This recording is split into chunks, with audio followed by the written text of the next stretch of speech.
It's a lovely evening from the service park. This is WRC Safari Rally 2026, and all we can say is it can only get better. It has been a very exciting day, a lot of action, and the turnout has been amazing. And we are streaming live from the service park. Kwa njia Kiswahili tungesema tunawatangazia kwa njia mubashara kabisa kutoka hapa Naivasha. We have an amazing show lined up for you, and before we start and get to talk about the action of the day, we cannot talk about the international drivers before we talk about our very own. And SportPesa has this year come a long way in making sure that we have local talent on the Safari Rally. And we have a very good profile on the SportPesa racing team. And we are going to show you or give you an experience of the feeling and the personality behind the SportPesa racing team. We have the driver and the co-driver, and these two make an amazing duo. We're going to have a profile of both, and this is interesting because these guys have been together for more than 2 decades. So the chemistry behind them is simply amazing. So here is a snippet of the nerve center of the SportPesa racing team.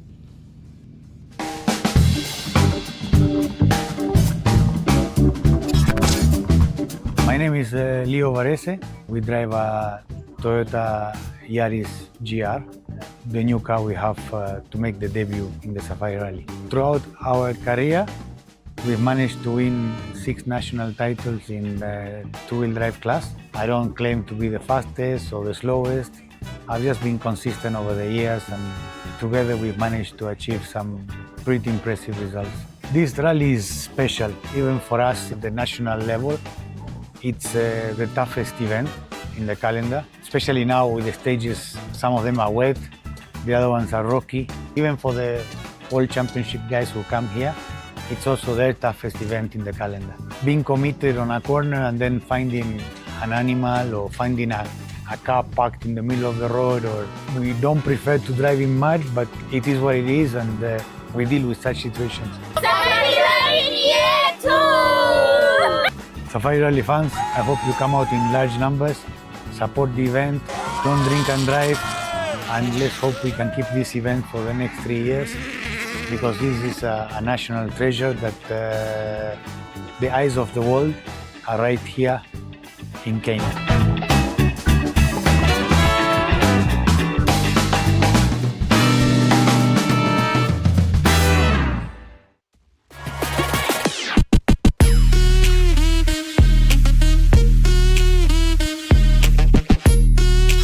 This August will be 20 years. Am I wrong, right? Yeah, 20 years. 20 years. It feels like just the other day, but actually 20 years, 20 good years.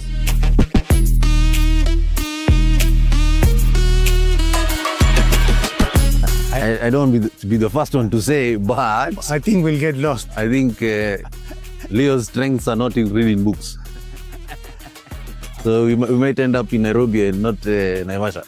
But yeah, I mean, naturally, I'm a navigator, he's a driver. Of course, I believe I can drive. I don't know whether better. Yeah, you can drive. No doubt. I believe I can drive, But I cannot navigate, that's the issue. you can't navigate, so we'd be lost. Okay, both are dangerous, but now when you add a wrong pace note and an overconfident Leo, now very dangerous. No, what you know, what you do. No. Wrong pace note, wrong pace note. I would say a wrong pace. Wrong pace. Because sometimes, you can control the car. Maybe sometimes not that well, but you still control the car. When you have more experience as a navigator, you realize if you're not sure, you better tell him that you're not sure. Then start reading notes that are not the ones, because that would lead to a bad situation. So if you skip a couple of notes and you're a bit lost, you tell him DBS, which stands by drive by sight, until I can get back on the book. If you're confidently calling notes which don't exist, then you can have a big disaster.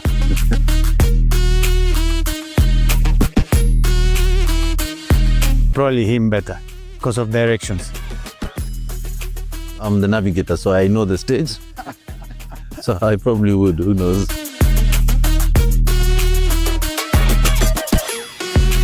We have a Stand up for the champions, stand up. That's our song.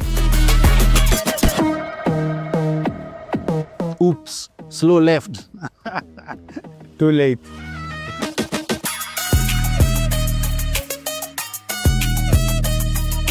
The socks. No, I wouldn't replace at all. I can live without snacks during the rally.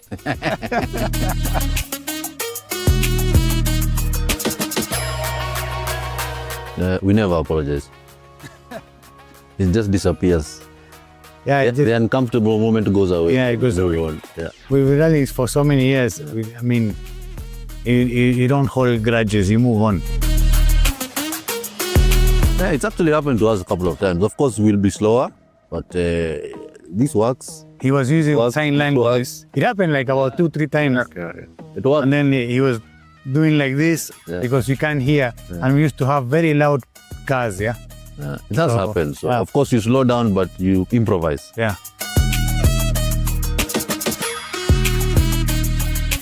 Okay, it depends on which car, but maybe the first one would complain about not being washed enough. Yeah, it's not the case now. Now you can see it's a clean car. Yeah, I don't know. As we got progressively better, maybe the cars would complain about being driven too rough, too hard. Yeah. We were very careful when we were new, but now I guess you get more experience and you drive the car a bit harder. Compatibility. Yeah. We match pretty well because we have more or less the same sense of humor. We also get to enjoy outside the car, Yeah. which is not like he comes to do a job and goes, Yeah. but we socialize a lot outside. We were friends before Yeah. rally crew, Yeah. which I think is very important. Yeah. It's very important.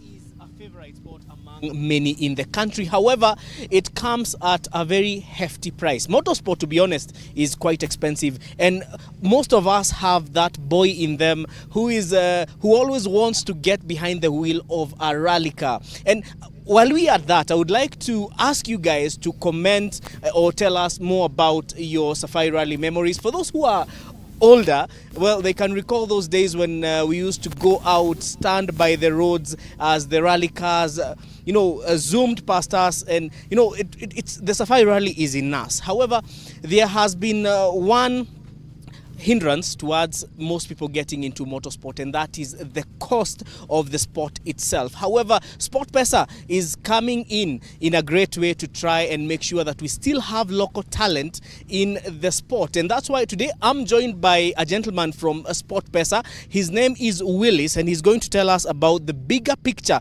that SportPesa has for the sport in Kenya.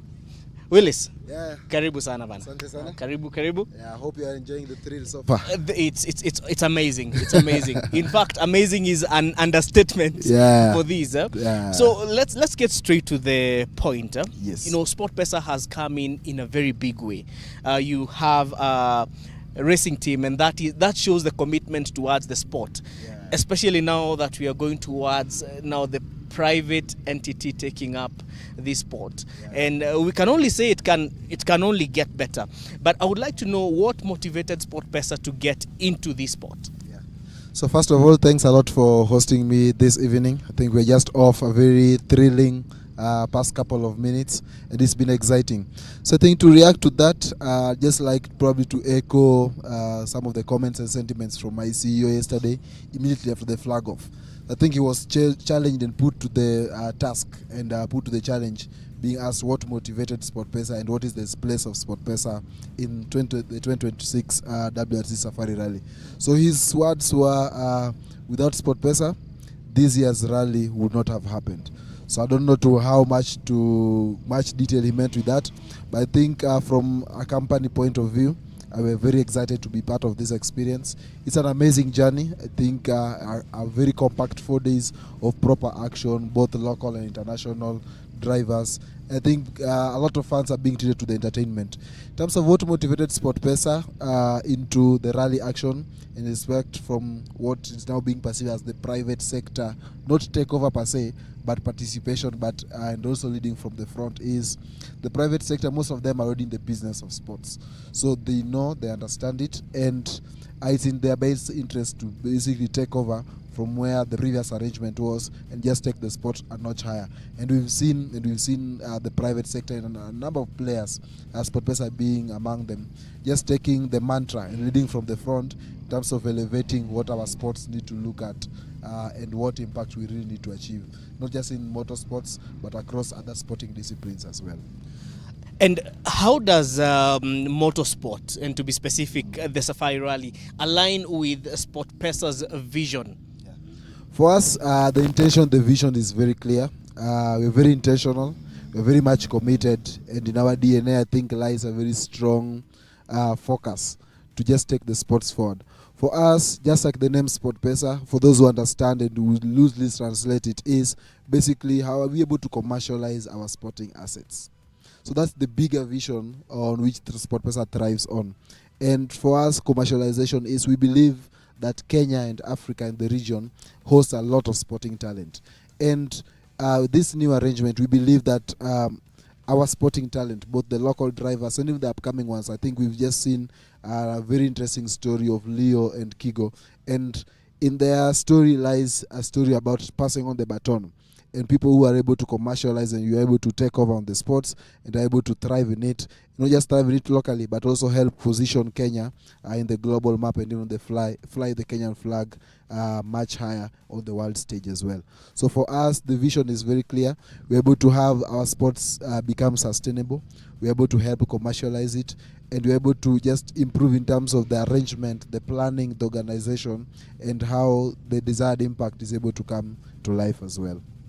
Talking about impact, Willis, in Kenya we have a very, very, very, very big number of young men and women who envy the sportsmen who take part in motorsport, and to be specific, the rally.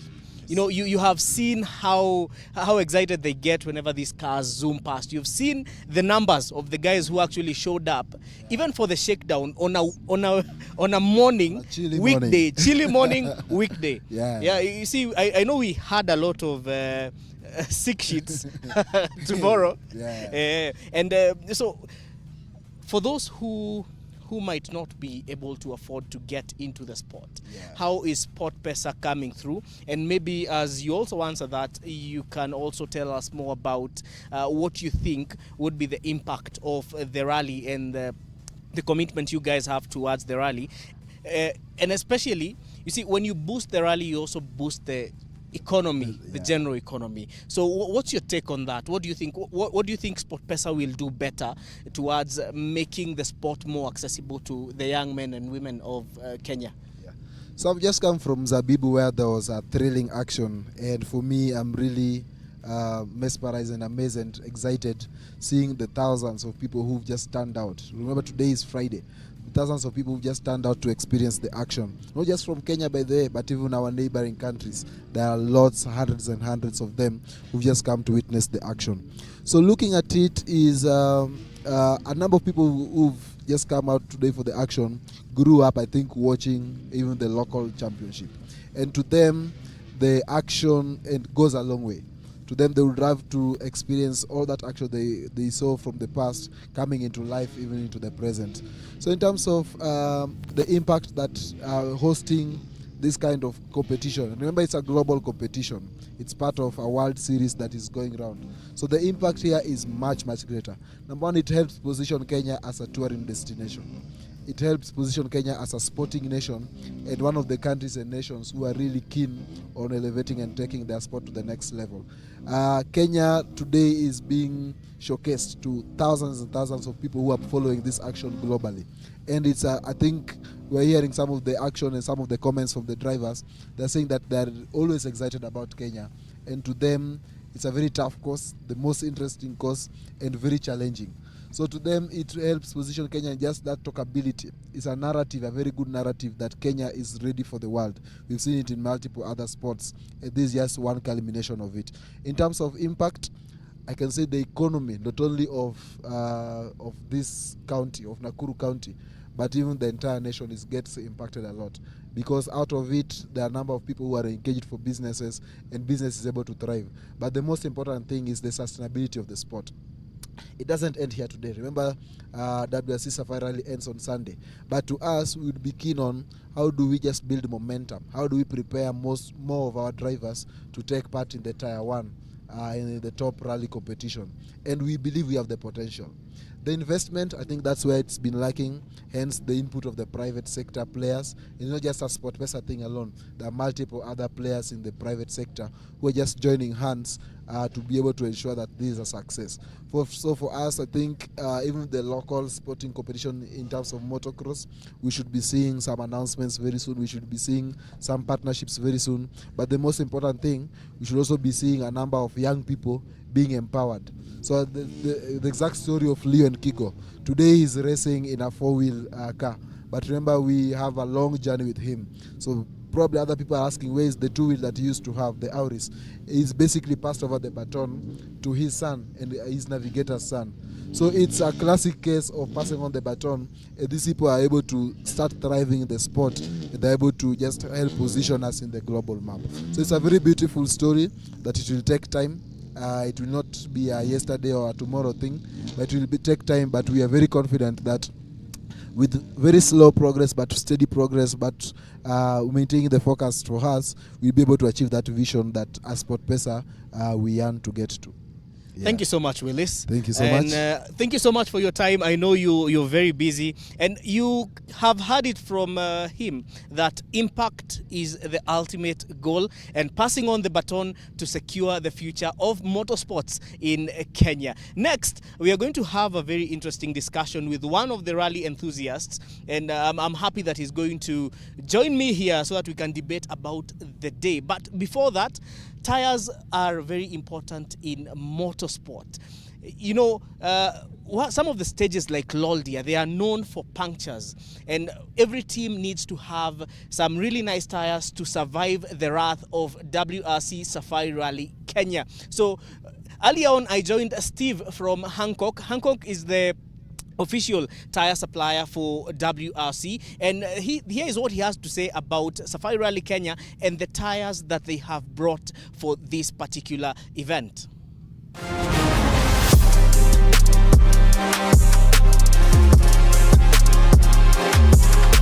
Tires play a crucial role in a rally, and that is why today we have visited the Hankook stand. Hankook is the official tire supplier for the WRC, and we are joined by Steven. Hello, sir. Hi, how are you? Good to see you. And we are going to learn more about rally tires. So, Steven, this is Hankook's second year at the Safari Rally.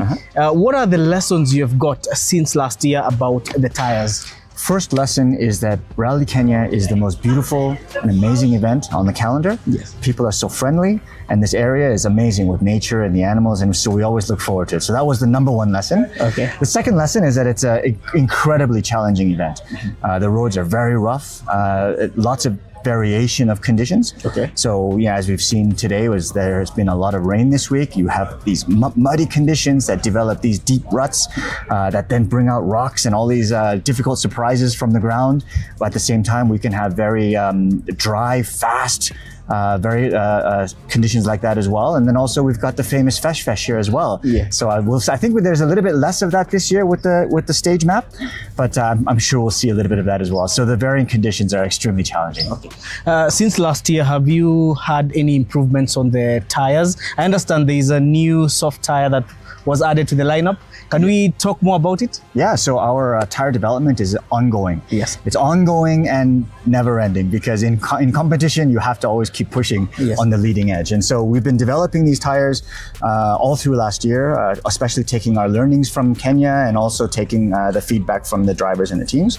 So basically what we have set up here is an example of the tire we used last year and the tire that we have this year. Visually, they look very similar, but actually the pattern has changed as well. So we can see that the pattern blocks are a little bit bigger and more robust. So as we go through those rough stages, they should be able to withstand those impacts much better as well. But then actually from the construction and the rubber compound themselves, they've also been changed. So they've all gone to the softer side. So if you actually feel the rubber, I'm sure you can feel the difference you touch the compounds, Yeah. it actually feels much, much softer. They activate and work much better in lower temperature and especially in wet conditions as well. So they should be able to give much more grip and much more feeling to the driver so they can utilize all of the grip that's available. The construction has also been changed as well, so it's much more compliant than what we saw last year. So this one was very robust and it performs very well on those really high speed, really high loading kind of conditions. But here we see a little bit more need for some compliance in the construction. So that's how this tire has been modified, and I think it's already getting very good feedback from the drivers. Okay, before we have a tour of the space in there, Yeah. Yesterday was very challenging for the drivers, especially with the abrupt change of weather. So what feedback did you get about the tires from the drivers yesterday? Yeah, I think when you have that much mud, it's just very difficult for everyone. And it was really a game of survival. And we were really happy to see that there weren't any tire failures or any tire punctures. We saw that, you know, when the roads get rutted, the drivers must go in the ruts. And then when you're in the ruts, you don't know where the rocks are and you can't really avoid them. Yeah. So we see a lot of damages, small damages on the tire in those kind of situations. But we were happy to see that it didn't lead to any punctures or any issues. So we were very happy about that. That's very good feedback for such a tough rally. Yes, yes. Can we see what's in there? Yeah, sure. So Okay. welcome to our service zone. So starting from our reception area, this is where our teams come to order the tires that they need to have mounted for their next round of stages. And then we can see back here, these are our fitting lines. Right now, it's kind of a quiet time, so the timing has been very good. So we can see that we have 4 lines set up here, and we have a crew of about 25 people. It's very multicultural, so it's a mix of Korean, German, and Estonians here as well. Okay. Yeah, and so we can see on this side now, normally this is full of tires. Okay. It's full of tires and it's set up in various lots. So you can see as an example, these are the only tires remaining from lot 7, and lot 7 was randomly chosen together with the FIA for Thierry Neuville. Oh, nice. Yeah, so it makes sure that all the tires are transparently distributed equally and randomly to all of the different drivers. If you came a couple of days earlier, this would have been completely full. But as they have already mounted quite a few tires, it's looking a little bit smaller now.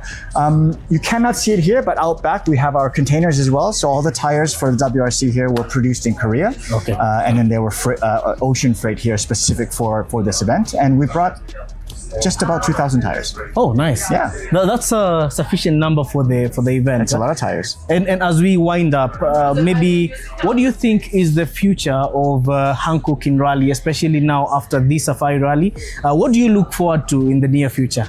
Yeah, actually, you know, the best thing about motorsport is it's constant development that never ends.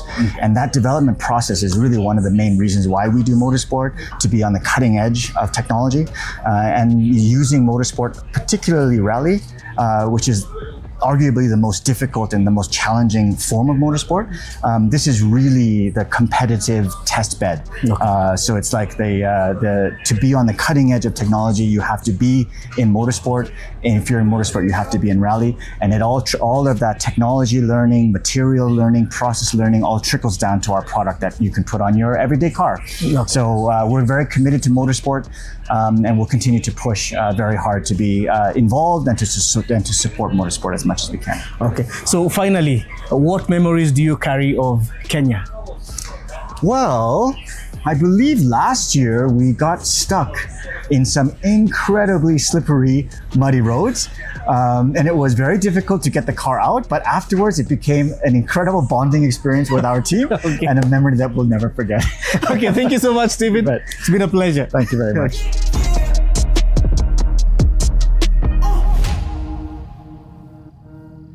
Before we get to the fun part, where we get to chambua the events of the day, that is day 2 of 2026 Safari Rally Kenya, I would like us to talk about something that most people ask about. Why do we have double cabin speeding before the cars actually come in? That vehicle that is normally the first to sweep through the tracks is called the safety car. Now, when hawajafika Naivasha tafadhali, you know, sometimes when you talk about these things, it's just like chemistry. There is the theory and there is the practical. So for you to experience the practical bit, which in our education system carries the the huge chunk of marks, you have to see it for yourself. So here is a clip of Baldev Chaga talking about his role as the driver of the safety car. For this event, we're doing the route opening, which is the Zero car. We run 10 minutes ahead of the WRC cars, which is quite stressful. We need a fully fledged rally car, proper team behind us and everything. We have to do a proper recce. So essentially we do the whole rally, we just don't get classified. So it's quite exciting, and after looking at the routes, this is going to be one challenging rally, one very, very crazy rally. Some of the stages have been shortened, some of the rough stuff's gone out, but the rain has really caused havoc. So unpredictable, because what we wreck it when we wreck it, apparently the next day other people wreck it, is completely different. So it's going to be super, super interesting to see. And our job is just to make sure that the stage is safe to run. We actually have the authority to actually stop the stage if need be. Touch wood, we've never had to, because our safety convoy is very organized. You have from 000s, you have FIA delegates, you have so many people going way before us, so we're the last people. And then they make sure, mainly it's all about spectator safety. Are the spectators in safe areas? Are they close to the corners? Are they near a mud hole where the cars might slide off and go into them? So all these things are, it's a whole unit that operates that nobody knows about. It's called the safety convoy, and we're part of that. So we've had training on that. We have radio communication in the car, so the HQ is always in communication with the co-driver as we're driving. They will always say, stop at maybe box number this or kilometer that. There was an issue here, some people had parked badly, or there was animals, or make sure they're clear. So our job is actually that. And we still get to drive fast, so which is quite cool. So the safety standards have been very consistent, I think, if not getting better every year. The routes, being in Kenya, last time fesh, this time mud. It all depends on the weather, it depends on God. Tomorrow, is he going to make it rain there or here? And the funny thing about this area here, it could be raining cats and dogs here in Naivasha, and 2 kilometers down the road, it's dry. And I think you might have seen this in previous events. Like there's just like a crazy shower and sleeping warrior for like 2 kilometers, and then suddenly it's dust. Yeah, so this is what makes this rally challenging, and this is what makes it unpredictable. But this one, I can promise you, there's no fesh.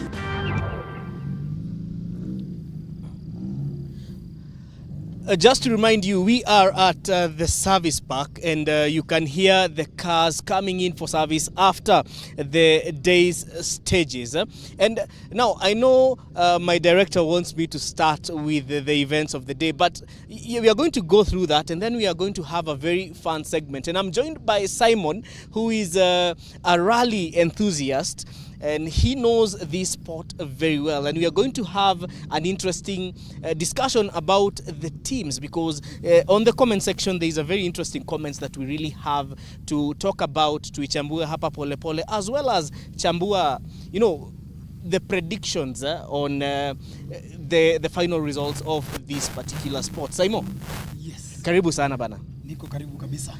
Tuanze na the events of the day. Yes, so today I think it was supposed to be an easy day, but Camp Moran of course had to be cancelled because it was literally impassable. The water and the cars yesterday passing through just made it so easy that a 000 car gets stuck. Once a safety car is stuck there, it's that stage cannot be done anymore. Yeah. So that was ruled out, so the drivers had to look forward to the remaining stages, and I think it was one of the most fantastic places that you could have gone to today if you are a rally enthusiast, because we had 33.3 seconds lead last night. Then within the first stage, active stage of the day, that is section 5, we had the lead cut into 30 seconds. So once it was cut into less than 30 seconds, now it was game on for Sebo Gia, because you know he's a 2-time world champion here, 9-time world rally champion. So he was flying out there, but somebody who was going under the radar, who has impressed me the most, I think, is Sami Payari. 24-year-old Finnish driver. He came in yesterday, was a bit shaky. I think the nerves just got to him. But remember, last year he finished 4th. Yes. So this year he was carrying the most speed. He was the quickest driver today on set. Won 4 stages. which is almost unheard of in the Safari. Sam, when you talk about Sam, and Payari is, I can say, most Kenyans have not really got to know him and the talent he has.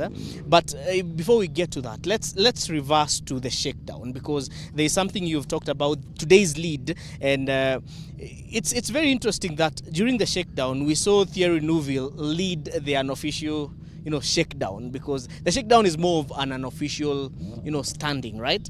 And then once we got into the stages, things just flipped. I don't know, would you say that Hyundai has a little bit of challenges when it comes to Safari Rally Kenya? Oh, Safari Rally, of course, is the monster that everybody fears facing. But despite it being a monster, they've been here before, they've done their thing before, but they've always gotten stuck. So I think this year we were speaking with their team sporting director, and he said we are trying to play it slow and calm. The drivers, of course, these guys are adrenaline junkies. If you let them go, they're going to bin the cars, and the cars won't come back to service. So he's avoiding a situation where the cars don't come back to service. So he gave them a warning, sort of, hey guys, bring the car home. We just want to finish this rally. Last year we had a fantastic rally, Otanak second, Thierry Neuville third. This year Neuville is sitting in fifth. So I think common sense has to prevail at some point, but I think tomorrow, if the rains come, that's when Hyundai will try to make a push, because now once the drivers at the front start making mistakes, and if it rains and you're the first person on track, it means you're drying the track for us who are back burners at back. When you talk about drying the track, I would say it's relative, because if you look at a stage like Loldia is known for deep ruts. So if somebody goes before you, like what happened today, if somebody goes before you, the rocks will rupture the tires, and Loldia is notorious for that. But looking at the Hyundai team, and I would like us to have a little focus on Hyundai World Rally team. If you look at how the team looks like and how it looked like last year, so the lineup is, we have Thierry Neuville, we have Adrian Fomo, and we have Esapeka Lapi. Now, I spoke to Lapi earlier on, and he seemed to say that today's was easy, difficult. But if you look at the standings, you'll notice that Lapi was taking it very slow. And now Lapi, having come from Rally 2, and no, he has not been very active on Rally 1. So do you think that having Lapi in the lineup for this Safari Rally, there will be a difference? For me, I think Lapi is just playing common sense. Lapi has come here severally, finished 12th, several DNFs. So I think he's trying to think about it from a perspective of, let me just get across the points. They only have 3 cars to score points, unlike Toyota who have 5. So all their cars must be within the points if they are going to have a chance at the end of the season for the championship. So I think that is what he's thinking. He's a part-timer this season. So he was brought in here because of the experience. They couldn't come with anybody who has not experienced Safari, especially after losing Oitana, who retired last year. So I think their thinking was, let's bring in Lapi. He's been here before. Tell him to get some bit of common sense. You can tell he's behaving like a caged animal. He's caged. He wants to go, but he knows if I go, the team suffers. So I think for this year, Hyundai have come with a good plan. Try and get all the 3 cars into the points, because if the Toyotas get all the top 5 points, it's basically almost you're wrapping up the championship, because this is the one place where it's almost an equalizer, because you don't need, it's not about speed, it's more about technique and how you drive the car around the corners, around the ruts, like you say, the deep ruts that come about, especially if somebody goes fast and then they end up digging a proper rut. So it's a bit more, you need to have more common sense, not all flat out. But of course there are stages that they will push. Like tomorrow, I know for a fact, Sleeping Warrior, it's going to be a laid down marker. Everybody's going to be trying to go for it. I only hope it doesn't rain so that the fans get to experience quite the competition. Yeah, and let's head towards the predictions. We saw what happened to Taka last year during the power stage. And also Thierry Neuville is known for the power stage. That we can almost predict that he's gonna win. He's gonna win the power stage. But let's look at Toyota having 5 cars. Hyundai has 3. What do you think the podium will look like? Especially, we are just hoping that Toyota will have a higher edge. The probability of making mistakes, you cannot have all the 5 cars really make mistakes, and we know Toyota is known for acing the Safari Rally. Well, apart from last year when they had a few mishaps here and there. So Toyota, for them, they consider this their home leg. It's almost a home leg. You know, this Toyota country, the car in front of you is always a Toyota. That's the promotion that goes around. So I think for me, I'm seeing a situation where Solberg takes it. Today he's shown calmness that you would think because he's a hothead, he was gonna mess everything up. But even when he didn't have the pace, he showed a level of calmness where to push, where not to push. So I also think there's gonna be a mistake from a Toyota driver. And if there's going to be a mistake from a Toyota driver, It's gotta be Solberg. it's gonna be him also. But again, Solberg, I think he's gonna take it. But depends with tomorrow. Tomorrow, everything is on tomorrow. The 3 stages they do in the morning, they loop them back in the afternoon. Maybe if you could ask me this question after the afternoon stages, I could tell you who could win it. But I really think Solberg is going to do it. Today he's shown some level of composure. But again, whoever is chasing him has won it twice before here. And this is a 9-time world champion. So this is no easy feat for him. He's a young guy. But the guy who's chasing you has got all the credentials to cause an upset. And today you saw a 1 minute 10 seconds lead was reduced to 1 second as we go to bed today. Yeah, and now that you're talking about Solberg, we have talked about Toyota, we've talked about Hyundai. There's one team we have not talked about, and that is M Sport Ford. And that brings us to the comment that is here. There's a guy who goes by the name Kirby Trucks. He's saying, honestly, it's not just fun. It's not fun anymore with only 3 teams in the main event. I really miss the days of Subaru's, Mitsubishi's. The competition felt so much bigger and more exciting back then. Maybe for me to start this off, Subaru was a formidable force in rally, but they took a step back after their whole marketing perspective changed. And you see now they mostly target people who would like to own crossover SUVs for point A to point B, family people. So you see, what they are vouching for now does not really go hand in hand with rally. But you never know. You know, it's very unpredictable. It's very unpredictable. We don't know what the future holds, and especially with more teams. Like even we are seeing Skodas in Rally 2, which is very interesting. But what's your take on this? Do you think in the future maybe we are going to have more manufacturer teams in the championship? Of course, the plan for the FIA president Ben Sulayem was to get more constructors into the competition, and you can see what is done in Formula One. You saw we've got 2 new teams. There is the Audi, and then there is this team from the US. So there are 2 teams already in the Formula One that have joined there. His rallying call to all these teams was, gentlemen, ladies, let's try get more cars into this. Let's get more manufacturers into this. There's benefits in there. At the end of it, if your car seems like it's winning the championship, definitely it's going to get some sales. So I think you can see from, I think the thing that chased away a majority of these manufacturers was having to bring in the hybrid system of the car.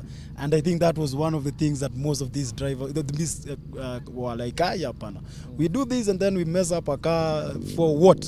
And they're also very expensive to maintain. You've seen now they've gotten done away with the majority of how it was being powered majorly by hybrid power. Now they are like at, I think, 100 kilowatts, which is about 154 brake horsepower. So that is what is enough. And then the 1.6 liter turbo. So I think you can see in Rally 2, there's not only Skoda, Citroen has also come in. So I think these teams are using Rally 2 to test. Then maybe somebody's going to step up, because M Sport Ford, it's not a fully manufacturer company. Yeah. So somebody's going to step up, and there's going to be maybe within 2-3 years. Let's see, you need to also note. And some of these Skodas you're seeing here, these are guys who are going to take back notes and be like, hey, we can do this. We don't think Toyotas can really do much damage if we try and invest in the budget. So manufacturers are the problem, because they need to see how we can bring in a car and utilize it. And now I think the climate is ripe, if you ask me, because all these cars, if you look at right now, last year we had over 400,000 spectators in Kenya. In Kenya, 145 million people watched the WLC Safari Rally. So that tells you they are now getting the eyeballs. Yeah. So of course, even me as a manufacturer, I'll be thinking, hey guys, 145 million is a lot of people. And then, of course, it's going to keep on growing and growing. Africa is such a new market and it's an emerging market, and people are getting the money in it into their pockets. So people will be thinking, if we can get, even if not to go the entire rally, get a couple of cars in the safari, maybe try to get ourselves through the market. And once, with rally, it's like a bug. Once you bite it, it continues with you forever. Yeah. So before I let you go, I would like us to talk about tomorrow and the stages, so that the people who are watching from home can be, they can know which are the best spots to for spectators for tomorrow's stages as we advance maybe to Sunday. It's the weekend. People now are not working, and this is the perfect time for them to come down to Naivasha. But before you answer that question, it would be very good to see Citroen or Peugeot come back to the rally. It would also be very interesting to see Skoda, because those cars they're driving, they're simply amazing. Of course, we've seen a change. Our very own Kenyan Karan Patel was using a Ford R5, and now he's in a Skoda. That tells you everything you need to know about it. If I'm going to change my car from a Ford R5 to a Skoda R5, and I'm doing the Africa Rally Championship, these roads are proper gravel roads. So I think is giving these guys of Skoda hope that maybe there's a market here. Maybe it's time for us to come here, because you can see also the Skodas that are here. Dominguez is doing a hell of a job with that car today. Yeah. He's been flooring it out. Yesterday was having a bad day, but today Gas is feeling the heat, and Gas is in a Yaris G2. And R2 car, literally Toyotas are dominating here, but Skoda is chasing him. Yeah, it's giving them a run for their money. So ambia wale wasi wanakam kesho, stages gani, which are the best spectator spots for them to experience the Safari Rally? For me, I think I'll always say my favorite one. I'm not like everybody who likes Kedong because of a jump. I like the Sleeping Warrior stretch because it's a proper stretch where you get to see the rally car for quite the distance, and most of the time that driver is always flat out. Flat out all the way to where the Warrior is sleeping, and they disappear. So I think that is one of the best spots to watch it, and it's going to be in the afternoon mostly. I think when it's the last stage, the Sleeping Warrior, there's always action there. You remember Thierry once ended his rally in that stage. Yes. I think that is one of the... Then in the morning, for those who are early to work, because this is almost a job, watching rally is a job. Yes. You can go to Soisambu. It's a very good place to watch. Of course, all the other stages, they do have spectator stages, but I think the Soisambu one are very well designated for fans, for you to even come with your kids, and also the Sleeping Warrior stage. Okay. Thank you so much, Saimo, for your time. And now I would like us to now proceed to the final segment of this live broadcast. Today, I managed to speak to a few drivers in the Rally 1 category, and this is what they had to say about the morning loop of Day 2 Safari Rally Kenya 2026.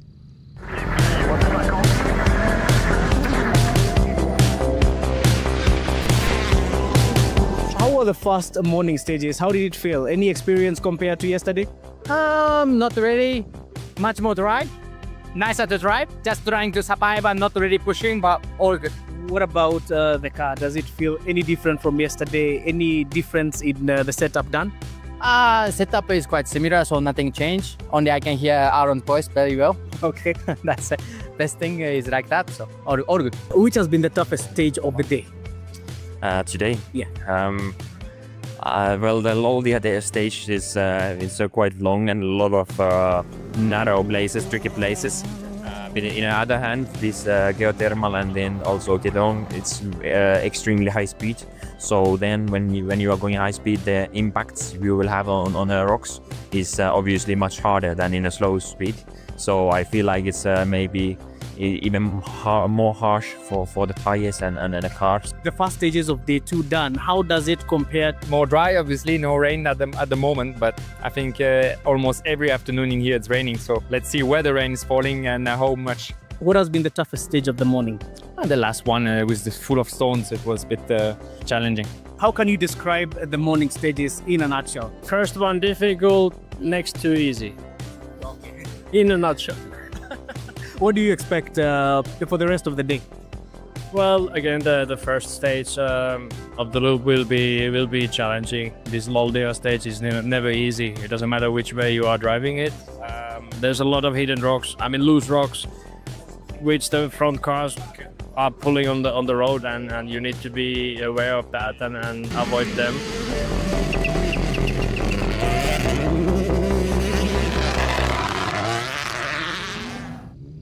That was the amazing show we had lined up for you, and we are going to promise to give you more of this so that you can be, up to date with the happenings of 2026 Safari Rally Kenya. This is one of the favorite legs of the WRC across the world. So it would not really be good if this was happening in your country and you did not get the opportunity to experience it firsthand. So it's the weekend, bana. Make your way to Naivasha and get to experience this once in a year event, because people all over the world are watching it. So why not you? Kuja Naivasha bana, twende Vasha.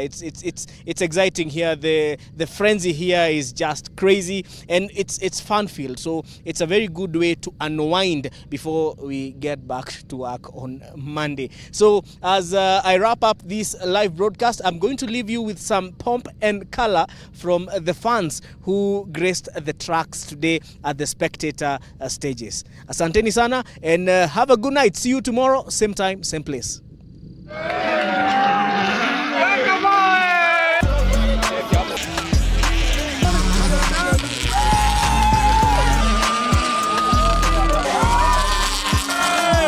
My name is Robert Bungu. I've actually enjoyed this year's rally, all the way from the flag off to the shakedown and to this stage. I think this year has been the best. It's organized. I mean, it's really nice. Everyone is doing their job. You know where to go. Everything is moving and flowing. Kenya hakuna matata. Uko Naivasha vizuri kabisa. Yeah, I'm come all the way from Kampala, Uganda to enjoy the WRC. This is my second time watching it in Kenya. So excited. I'm here with my son and my family, really enjoying this second stage. What a beautiful place. The sun is setting. I'm here to support Oliver Solberg, the Toyotas. My name is Kaziwe Baker. I'm from Uganda. Yeah, I'm here for WRC, but I'm supporting Hyundai. I'm the Hyundai team. I can see Toyota is dominating, but as usual, we shall take over. My name is Kelly from Arusha. Excited for the whole experience. It's a wonderful experience, and this is like home. We're looking forward to tomorrow too. My name is Shari Isaac Case, President of Africa Rally Fans. We are from Uganda, and we came 2 weeks back to come and appreciate this WRC. We came with a group of more than 30,000. We traveled all the way to last event in Saudi Arabia. Now we are here. It's our pleasure to visit. We're always watching and to see whatever where you.